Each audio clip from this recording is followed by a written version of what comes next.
Hello दोस्तों, आज मैं यस बैंक की बात करने वाला हूं। यस बैंक की तरफ से एक बहुत बड़ी खबर आई है निकल करके।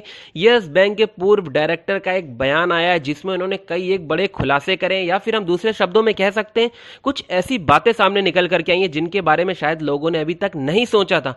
लोगों के सामने यस बैंक जितने भी फ्रॉड हो रहे थे, बस एक ही नाम आ रहा था, राणा कपूर का। लेकिन उन्होंने कुछ ऐसी बातें बताई हैं जिसके बाद में हमें इस स्टॉक के अंदर शायद और भी गिरावट दिखेगी क्या, या फिर इसमें अच्छा एक्शन देखने को मिलेगा, क्योंकि एनपीए से जुड़ी भी एक बहुत बढ़िया खबर आई है।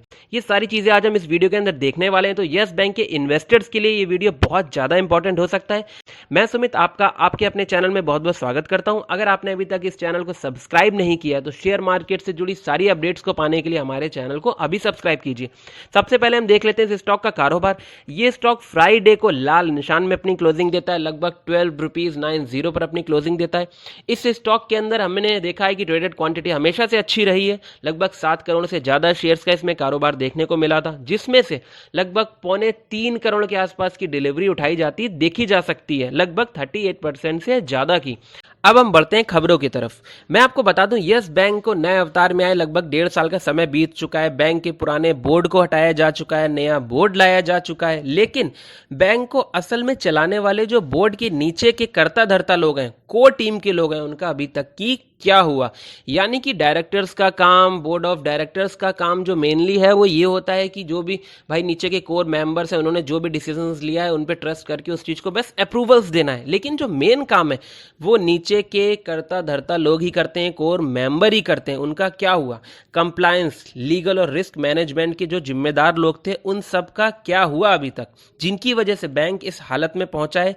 जिनके रहते कंप्लायंस फेल हुए, बैंक को मोटी रकम देकर सेटलमेंट करना पड़ा सेबी के साथ, उनका क्या हुआ है अभी तक। जिन पर आरोप थे कि उन्होंने भोले भाले निवेशकों को 81 बॉन्ड्स की मिस सेलिंग की, उनका क्या हुआ। उत्तम प्रकाश जी ने बताया कि बतौर इंडिपेंडेंट डायरेक्टर जब जो भी मेरी जवाबदारी थी और जो भी कॉर्पोरेट गवर्नेंस इशू थे वो उन्होंने उठाए थे। बैंक को ड्राइव करने का जिम्मा मैनेजमेंट का था, ना कि सिर्फ डायरेक्टर्स का। सारे बड़े फैसले चेयरमैन और एमडी लेते थे। सारी जानकारी जो बोर्ड को जाती थी वो मैनेजमेंट टीम तैयार करती थी। मैंने जो सारे मुद्दे उठाए थे वो पब्लिक डोमेन में उठाए थे। आरबीआई गवर्नर, सेबी चेयरमैन, मंत्रालय सहित सभी जगह लिखे थे। उसमें क्या डेवलपमेंट है मुझे इसकी जानकारी नहीं है। हालांकि जब से स्टेट बैंक ऑफ इंडिया के प्रशांत कुमार बतौर एमडी और सीईओ आए हैं, बैंक स्थिर है, लोगों को बैंक को लेकर के भरोसा लौटा है। बैंक अच्छे प्रोडक्ट्स ला रहा है, ग्राहकों के लिए सेवाएं और भरोसा दोनों बढ़ा रहा है। तो कहीं ना कहीं बैंक के लिए ये अच्छी खबर है कि यस बैंक धीरे धीरे करके अपना काम काज को संभाल रहा है। लेकिन जो उनके मेन सवाल थे वो यही थे कि यस बैंक में बोर्ड तो बदल गया, पर बाकी लोग कब बदलेंगे। नियमों को ताक पर रख कर जब लोन बांटा गया था उन सब का क्या हुआ। कोर कमेटी में बदलाव कब होगा, इन सब का अभी तक की कुछ भी नहीं हुआ है। इसके बाद उन्होंने ये भी बताया कि सीनियर मैनेजमेंट के जो लोग थे, कंपनी सेक्रेटरी, रिस्क मैनेजमेंट और लीगल टीम के लोग, जिन पर सेबी का ऑर्डर है, वो पुराने मैनेजमेंट के साथ भी थे और नए मैनेजमेंट के साथ भी हैं। उनके कामों में काफी कमियां निकाली गई थी। मैंने खासकर लीगल टीम के संजय नाम्बियार के काम में मैंने खासकर काफी गलतियां निकाली थी। अनुशासन नहीं था। नाम्बियार ने मैनेजमेंट के गुड बुक्स में रहने के लिए मेरे खिलाफ लीगल ओपिनियन लिया। मैंने भी लीगल ओपिनियन लिया था। मेरे पास भी लीगल ओपिनियन था चीफ जस्टिस साहब का, सुप्रीम कोर्ट का। मेरा इतना बड़ा केस नहीं था, लेकिन मैं बहुत वोकल था बैंक और शेयर होल्डर्स के हितों के लिए। मैं प्रयत्न कर रहा था। बतौर इंडिपेंडेंट डायरेक्टर का पूर्व प्रेसिडेंट होने के नाते मैं आंख मूंद कर नहीं बैठ सकता था। मेरे हिसाब से कुछ लोग दूसरी जगह ट्रांसफर कर दिए गए होंगे। अगर नहीं किए गए होंगे तो उन पर तुरंत एक्शन लेना चाहिए मैनेजमेंट को। जो एक्शन डायरेक्टर्स पर हुआ है वैसा ही एक्शन मैनेजमेंट के नीचे के लोगों पर भी होना चाहिए। हम कॉर्पोरेट गवर्नेंस की बात करते हैं, ऑडिट कमेटी होती है, लेकिन व्यवहारिक तौर पर जो चीजें सीनियर मैनेजमेंट के लोग बना कर देते हैं, डायरेक्टर्स उन पर ट्रस्ट करते हैं, भरोसा करते हैं, क्योंकि वो बैंक के अहम लोग होते हैं या फिर मेन मेंबर्स होते हैं। अगर मैनेजमेंट के यही लोग पहले के गलत कामों को उजागर करते और रोकते तो बैंक की जो आज हालत हुई है वो ना होती।